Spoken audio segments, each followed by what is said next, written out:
Ladies and gentlemen, good morning, good afternoon, good night, depending on which part of the world you're watching this from. I am Joshua Burgess. It's a pleasure to be here at the AI for IA conference commemorating International Day for Universal Access to Information 2021. My presentation is entitled Openness and Inclusivity for the Disabled Community in a New Era that reflect the views of a young blind Jamaican that's also living with chronic hearing loss since birth. I'll be speaking on 4 areas in my presentation today. The importance and values of AI technologies for the disabled community, some of the artificial intelligence tools that facilitate independent living, bias and ethics concerned in the development of artificial intelligence technology, and how that intersects with data collection, privacy, and the risk of marginalization.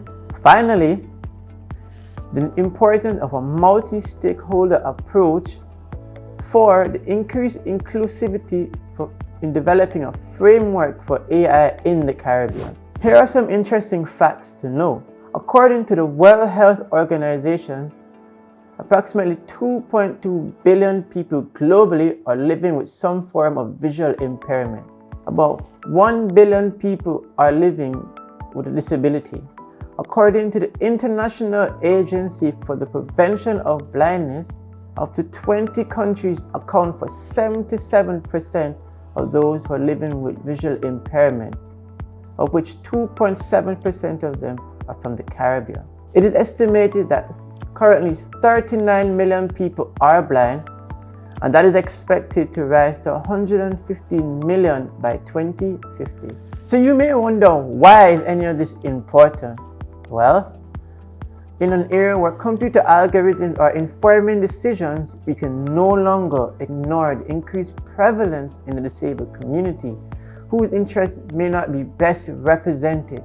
More importantly, because of the lack of access or affordability, they feel left behind. AI is an important advancement in technology for the disabled community. Therefore, access to these tools is critical. Why? For us to adapt to a technological driven world and to adapt to the working environment, AI is critical to us to have equal access, affordability, and most importantly, this will allow us to achieve the same opportunities as our able colleagues. These tools promote disability inclusion. How accessible are they? Tech giants have made significant headway into the integration of assistive technology to promote inclusivity. This facilitates independent living and has played a role in accessibility. Google, Microsoft, and Apple use AI to break down accessibility barriers. A personal favorite of mine is the Scene AI app made by Microsoft. Fortunately, it is free to users and offers capabilities such as speaking text, offers audio guidance, scanning and locating barcodes, describing colors, persons, and scenery. There are other solutions such as facial recognition, lip reading recognition, image recognition, voice and speech recognition, text summary, and real-time captioning. Though these are welcome advancements, it raises concern about how artificial intelligence may perpetuate the disparities amongst the disabled community. The question of bias and ethics in the development of artificial intelligence and how that intersects with data collection, privacy, and the risk of marginalization. Historically, the disabled community has been marginalized one way or another through lack of education, lack of access to technology, discrimination from employers, physical infrastructure that prohibits ease of mobility, social ignorance and lack of empathy, and general lack of opportunities. Though AI purports to break down these barriers and open up access, One must consider how these technologies are developed, the data sets that are used, and whether or not the outcome will reflect the biases of those who are creating them. We must ask hard questions.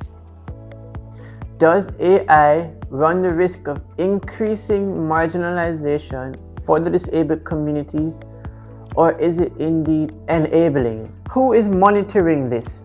To the best of my knowledge, technology companies have the control and the power. What role should the government play? Who should we hold accountable? How much data should we collect from the disabled community? And how would their rights to privacy be protected? We have a peculiar challenge in the Caribbean. Many modern technology that we use today are not designed with us in mind. By that I refer to lack of affordability. Our particular environmental, social, and cultural nuances at a granular level, let alone those with disability who live in this region. For now, AI mimics a worldview of normative behavior, and its very premise to integrate disabled communities into the normal world is in of itself a disabling statement.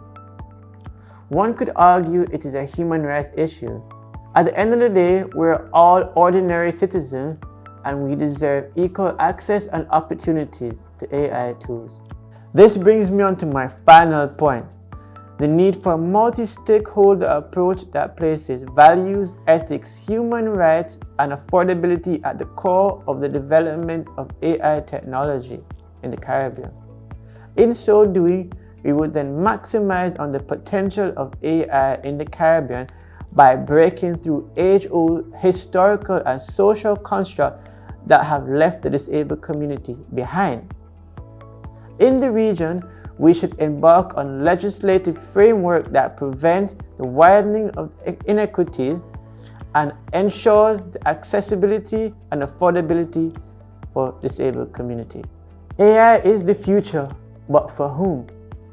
Yes, I have benefited from its ability to enable me to integrate into society, but we must recognize that it's not a one-size-fits-all. Ladies and gentlemen, equal and fair access is empowerment for all. Thank you.